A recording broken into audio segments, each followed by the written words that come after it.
નમસ્કાર, આપનું હાર્દિક સ્વાગત છે એજ્યુકેશન ગુજરાત ચેનલમાં. આજે ધોરણ 7માના ગણિત વિષયનો પહેલો પાઠ પૂર્ણાંક સંખ્યાઓ ઇન્ટીજર્સ. આ પાઠનો સ્વાધ્યાય પોથીનું સંપૂર્ણ સોલ્યુશન વિડીયો માધ્યમ શીખવાનું છે. ચેનલ પર નવા હોય ચેનલ સબસ્ક્રાઈબ લો, વિડીયોમાં લાઈક શકો છો. એમાં પોઈન્ટ છે કે પૂર્ણાંક સરવાળા વિશેના પૂર્ણાંકના સરવાળા વિશેના ગુણધર્મ સરવાળાના, બરાબર. તો પહેલો જ છે સંવૃત્તતા. તો કોઈ પણ બે પૂર્ણાંકનો સંખ્યાનો સરવાળો પૂર્ણાંક સંખ્યા જ મળે, બરાબર. તો સરવાળો પૂર્ણાંક મળ્યો અને સરવાળો પણ પૂર્ણાંક મળ્યો, તો એની સંવૃત્તતા દર્શાવે છે. પછી ક્રમનો ગુણધર્મ શું કહે છે બીજા નંબરમાં? કોઈ પણ બે પૂર્ણાંક સંખ્યાના સરવાળા ગમે તે ક્રમમાં રાખવામાં તો પણ પરિણામ સરખું જ મળશે. જુઓ, -2 + 5 બરાબર એ 3 થશે. 5 + -2 એટલે તો પણ 3 થાય છે. ક્રમ બદલાવે તો ફેર પડતો નથી, પરિણામ સરખું મળે છે. પછી છે જૂથનો ગુણધર્મ. કોઈ પણ 3 પૂર્ણાંક સંખ્યાઓનો સરવાળો ગમે તે બે જૂથનો બનાવી સરવાળામાં ત્રીજો પૂર્ણાંક ઉમેરતા પરિણામ સરખું જ મળશે. જો પહેલાં આ બેનું જૂથ બનાવ્યું, પહેલાં બીજાનું, પછી બીજા ત્રીજાનું બનાવ્યું તો પણ જવાબ સરખો આવ્યો. ઓકે, અહીંયામાં પહેલાં છેલ્લાનું બનાવ્યું છે, બરાબર, તો પણ જવાબ સરખો મળ્યો છે. ચોથો પોઈન્ટ છે કે 0 એ સરવાળા વિશે તટસ્થ સંખ્યા છે. કોઈ પણ પૂર્ણાંકનો જે શૂન્ય સાથે સરવાળો જો કરવામાં આવશે તો સંખ્યા એની જ મળશે. જો 8 + 0 = 8 મળ્યા, -6 + 0 બરાબર -6, 0 + 3 બરાબર 3 મળ્યા. પાંચમો છે વિરોધી પૂર્ણાંક, એટલે કે જે બે પૂર્ણાંકોનો સરવાળો શૂન્ય થઈ જાય છે એ બંને પૂર્ણાંકોને એકબીજાના વિરોધી પૂર્ણાંક છે. 7 + -7 એટલે 7માં 7 જાય એટલે 0, વિરોધી થાય એટલે એનો જવાબ 0 મળશે. પછી છે પૂર્ણાંકો ગુણાકાર વિશેના ગુણધર્મો. તો ગુણાકારમાં સંવૃત્તતાનું છે એ પણ સમાન છે. જો કોઈ પણ બે પૂર્ણાંક સંખ્યાનો ગુણાકાર કરશો તો પૂર્ણાંક સંખ્યા જ મળશે. જો પૂર્ણાંક સંખ્યા એટલે શું? તેમાં બધી ઋણ સંખ્યા આવી જાય છે, 0 આવી જાય છે અને બધી ધન સંખ્યાઓ આવી જાય, બરાબર. 4 × 3 = 12, બેમાંથી એક માઇનસ એટલે -12 થયા એટલે પૂર્ણાંક સંખ્યા મળી. 6 × 2 = 12 તો +12 મળ્યા, એ પણ પૂર્ણાંક સંખ્યા. 0 × -4 અને 0 મળે તો એ પણ પૂર્ણાંક સંખ્યા થાય છે, બરાબર. પછી એમાં ક્રમનો ગુણધર્મ ગુણાકારમાં. તો કોઈ પણ બે પૂર્ણાંકોનો સંખ્યાનો ગુણાકાર ગમે તે ક્રમમાં કરવામાં આવે તો પરિણામ સરખું જ મળશે. જો -3 × 4 કરે તો -12 આવ્યા, 4 × -3 કરે તો -12 આવ્યા, એટલે ક્રમ બદલવાથી કંઈ ફેર પડતો નથી એમાં.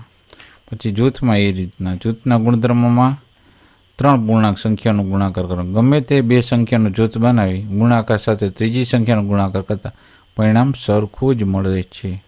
બરાબર, ઉદાહરણ આપ્યા છે.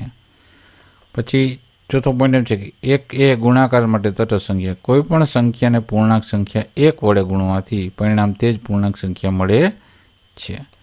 પાંચમું ગુણાકારનો સરવાળા પર વિભાજનનો ગુણધર્મ, એટલે કે પૂર્ણાંક સંખ્યા માટે ગુણાકારનો સરવાળા પર વિભાજન થાય છે. જો -4નો ગુણાકાર 5 સાથે કરવાનો, બરાબર, વત્તાની નિશાની, અને -4નો ગુણાકાર 3 સાથે કરવાનો, બરાબર, એટલે ડાબા બરાબર જબા થાય છે.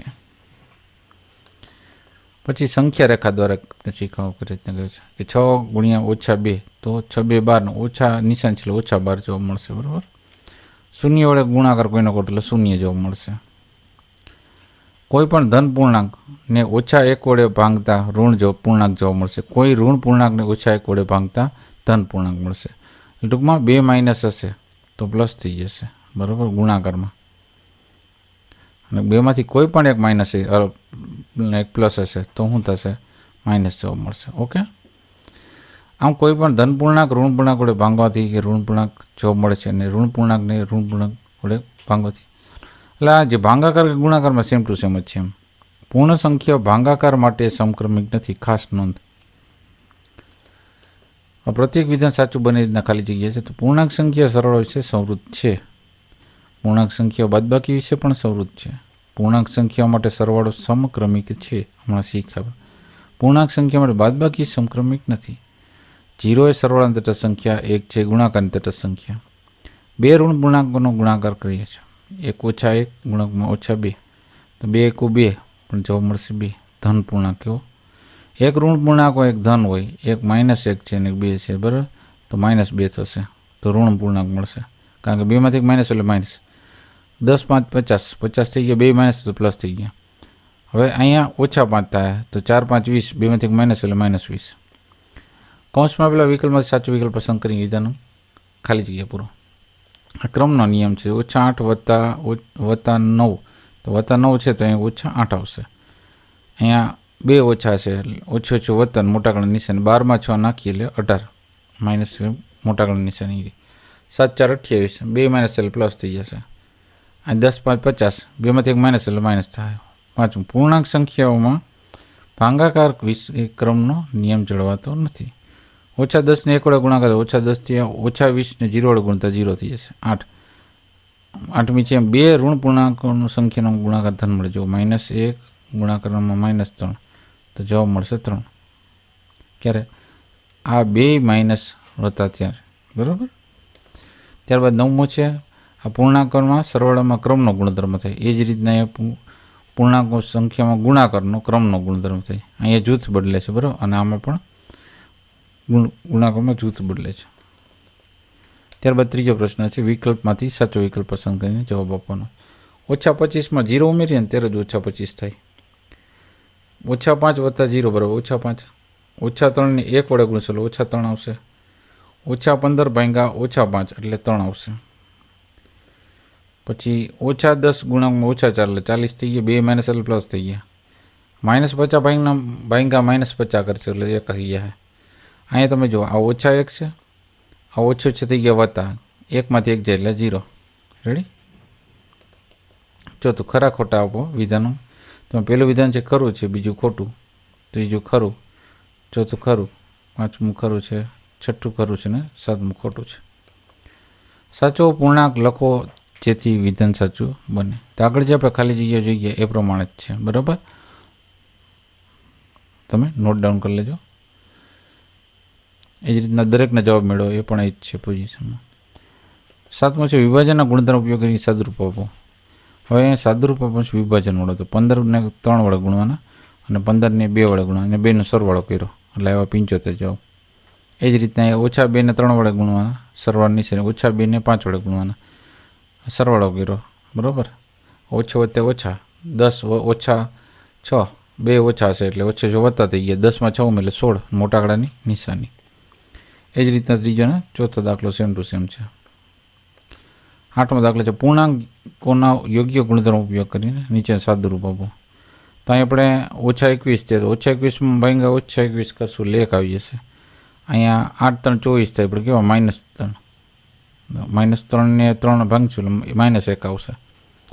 અહીંયા -5 અને -5 અહીંયા થશે. જો કઈ રીતના -5 થશે. અહીંયા -4, ઓછે વત્તે ઓછા, ઓછું 6 વત્તા મોટા આંકડાની નિશાની માઇનસ, 4માં 1 ઉમેરી એટલે 5, કેવા માઇનસ. -5 ભાગ્યા -5 કર્યા એટલે 1 આવશે જવાબ. એ જ રીતના બાકીને દાખલાનું તમને આપેલું છે જવાબ.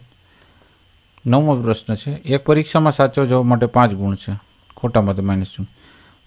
15 પ્રશ્ન સાચા આપ્યા તો ખોટા કેટલા? 15 5 75 પહેલાં.